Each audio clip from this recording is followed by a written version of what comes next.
Hola a todos and welcome to the Instagram channel. Today I'll be doing a recap of the transfer market so far. I was considering recording this video when the UK buying window for the transfer window closed, but I decided to wait it out a bit because some transfers seem to be on the way for Barcelona, both in terms of sales and in terms of players coming to the club. So let's get right into it.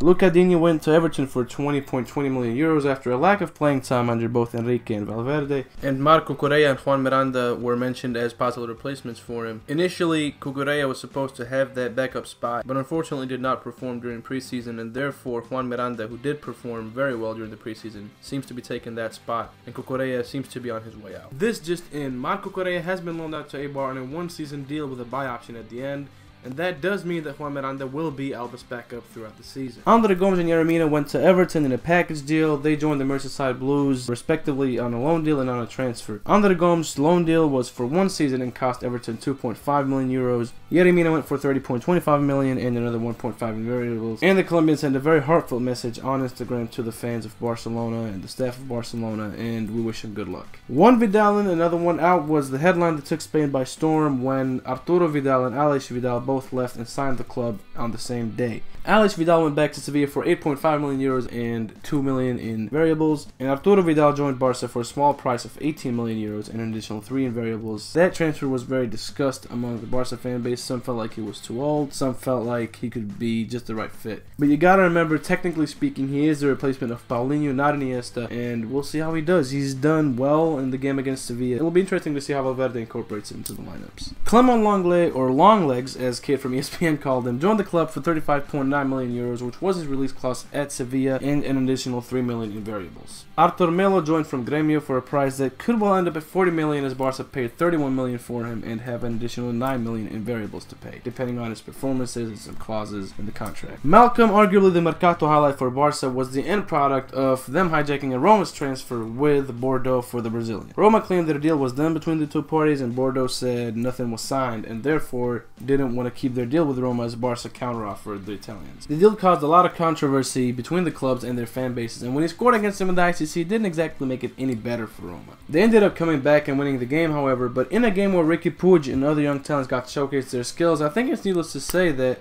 the ICC definitely won't be the last time we've seen him in action. Gerard Deulofeu, after some very interesting seasons to say the least, where he never really found his footing with Barca. He found his footing in Milan for half a year but then went back, and he finally moved to Watford for 13 million and 4 million in variables after a very successful half a season loan spell with the Hornets, and that's probably the last we've seen from Deulofeu in a Blaugrana jersey.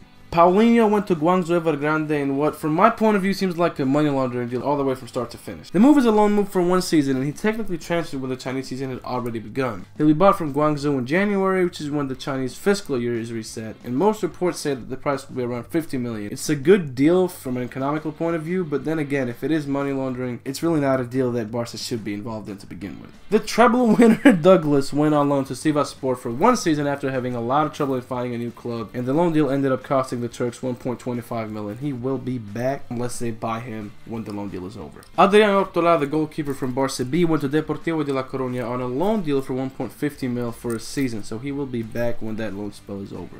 And of course, the latest transfer is Marlon Santos going to Sassuolo. Barca have gotten quite an interesting deal done here, actually. They got 6 mil up front, and if he plays 50 games for the Italians, Barca will get an additional 6 million. If Sassuolo choose to sell Marlon in the future, Barca will get 50% of said revenue from that sale. So overall, I would have liked him as a fourth center back, but Barca have not exactly done a bad deal here. And it's clear to see how Abidal has influenced the board here in the sales and the transfers. Of course, the most noticeable transfer for Barca was Andres Iniesta, who went to Wisła Kobe in Japan.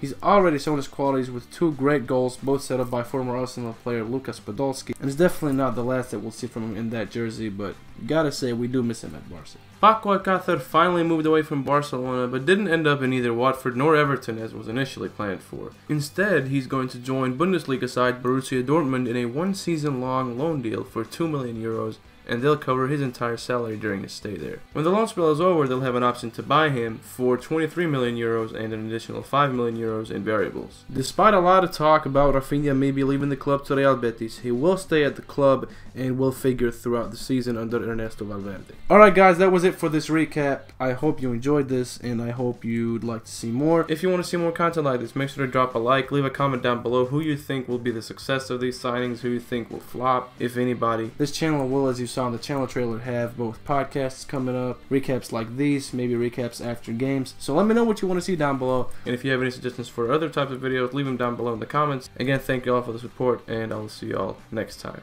Adios.